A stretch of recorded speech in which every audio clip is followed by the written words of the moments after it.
Hi, I'm Sarah Parker Jones, and I'm going to be discussing our selective enrichment experiment that we've been performing throughout this semester, as well as the 16S sequence results that we received in order to identify our unknown environmental bacteria. The motivations behind this experiment were to familiarize ourselves with selective enrichment methods, as well as using these selective enrichment methods to isolate an unknown bacteria from the environment, and then to utilize 16S sequencing for species analysis to identify our unknown isolated bacteria. Selective enrichment is utilized to select for the growth of different species based off of the characteristics of the target species. In order to isolate a species, selective mediums will be carefully chosen to facilitate the growth of the desired species from environmental samples acquired. The use of selective enrichment and medias in combination with other isolation techniques such as streak plating will aim to isolate a pure culture for further analysis. The isolation of a pure culture will further allow for a species to undergo 16S sequences to attempt to identify and learn more about its specific characteristics and functions. Violecian producing bacteria produce purple pigments and will grow on a plate with rice grains that provides fermentable sugars and carbs for growth, and a white background will select purple pigmented bacteria. This environmental sample is soil, and for photosynthetic, the purple non-sulfur photosynthetic bacteria are able to convert light to chemical energy and will grow with non-fermentable succinate as a carbon source and incubate under light in a gas pack where there's no oxygen to ensure photosynthesis is utilized for energy and growth. This environmental sample was collected from pond water. In order to isolate the violecian producing bacteria, we packed our environmental sample of soil into a petri dish and dampened it with cyclohexamide and water, and then placed 10 to 15 grains of rice on each plate and incubated that until we saw significant enough bacteria growth to streak for isolation. This ended up being about 2 to 3 lab periods, and then once we saw significant enough growth on the rice, we chose a purple colony off of a grain of rice and streaked that for isolation. We then, in 2 subsequent lab periods, restreaked again for further isolation of a pure colony. For the purple non-sulfur photosynthetic bacteria, we filtered our pond water environmental sample in 2 separate increments, one with 1 milliliter and then one with 20 milliliters of water. And we placed each of those, or we filtered it through on 2 separate pieces of filter paper with each of the different volumes of water, and then placed those 2 filter papers onto 2 basil agar plates that were curated specifically for purple non-sulfur photosynthetic bacteria. And then we placed those into a gas pack and incubated them and observed for bacteria growth. Once we observed significant enough bacteria growth, we chose a purple colony to streak for isolation. And then again, in 2 subsequent lab periods, we streaked for isolation again. And with our third and final streak, we obtained a colony and mixed it with water for the DNA extraction. And we also performed a gram stain on another colony that we obtained. For our initial enrichment, we saw green colonies with the surrounding purple color on the filter disc, and this purple indicated that the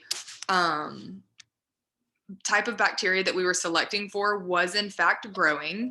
and we used this specific sample to streak our first plate. As you can see in the picture here, we did observe purple growth with our isolation streaks, which was an indication that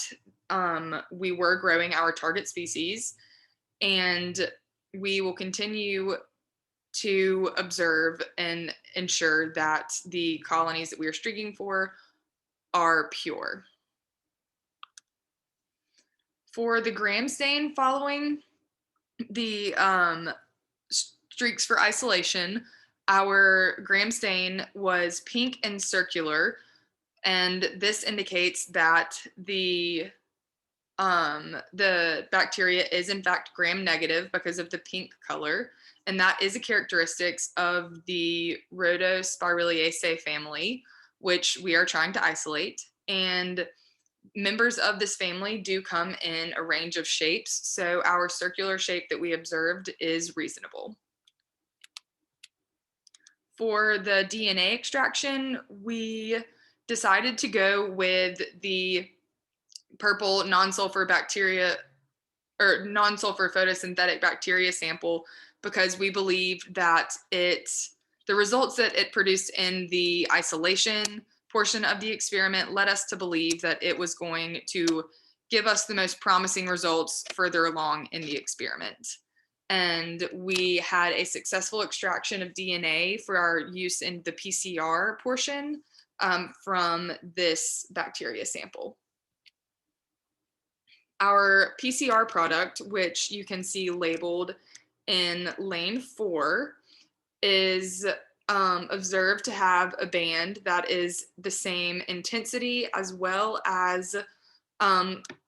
location as the positive control, which is an indication that the 16S RNA gene is present in our sample. Then we tested the concentration of the sample and found it to be 281.1, which was an indication that our product is concentrated enough to send off for the sequencing reaction. Once we received our sequencing results, we were able to analyze them, and upon analyzing, we determined that our peaks were not well defined and there was frequent overlap in the chromatogram, which will later be explained. And the quality scores that we were to use to determine where to trim our sequence length were consistently low, and it was difficult for us to decide how and where to trim our sequence. This overlap indicated that there was poor quality and then there could have been contamination in our sample that we sent off to be sequenced, which the high concentration of our product could have something to do with the contamination, or if there was another DNA sequence that was in our sample as well. And it could also have something to do with the carryover interrupting the DNA polymerase. We were finally able to analyze, edit, and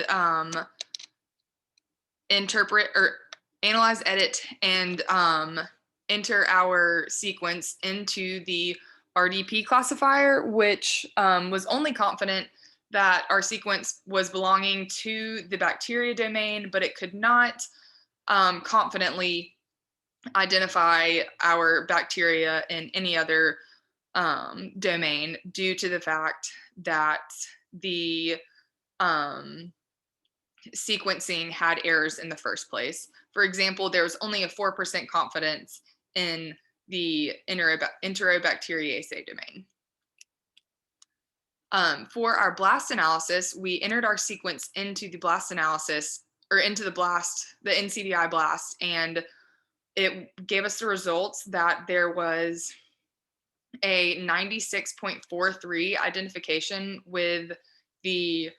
Arboricoccus peni strain B29T1. And we were able to go to the alignment section of the NCBI blast and pinpoint on the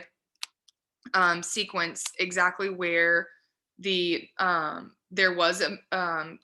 exactly where there is a discrepancy, as you can see with the arrows pointing to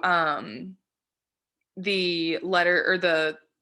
sequence on NCB or on the NCBI blast pointing to the T, there it corresponds with the base pair that is down located in our chromatogram, which where we can see the T in our sequence could have been or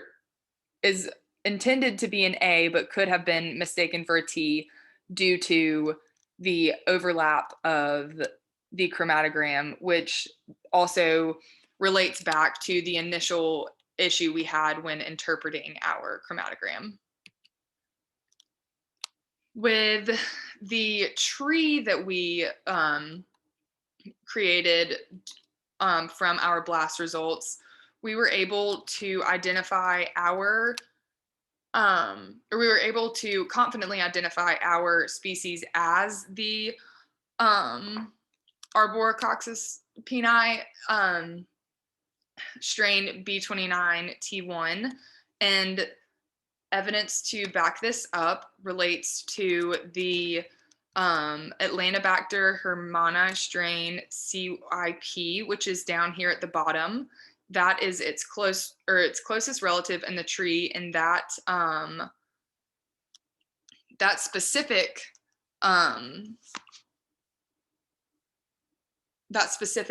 species had a 92.86% identification with our species, and it is extremely in relatively close in relation to our isolate. And further information on our isolate that led us to believe,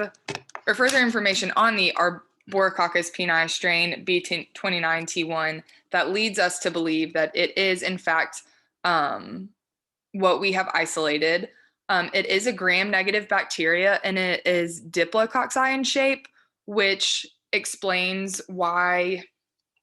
or which we could have mistaken our gram stain to be diplococci instead of cocci, and they were very similar or each gram stain was very similar physiologically. And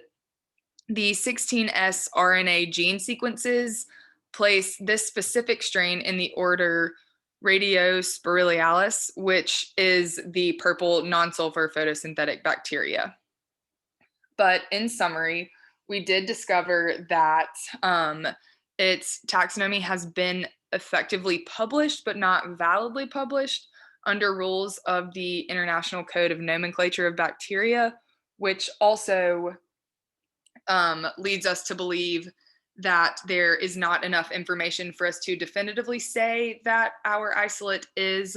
Arboricoccus pini strain B29T1, but it does, the information that we were able to find does strongly support our assumption. And we also, this information led us, or was an explanation as to why we were not able to find any images or any other subsequent information regarding our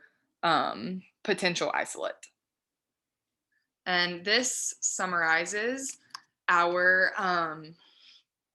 summary of the selective enrichment experiment that we have just concluded, that we began at the beginning of this semester.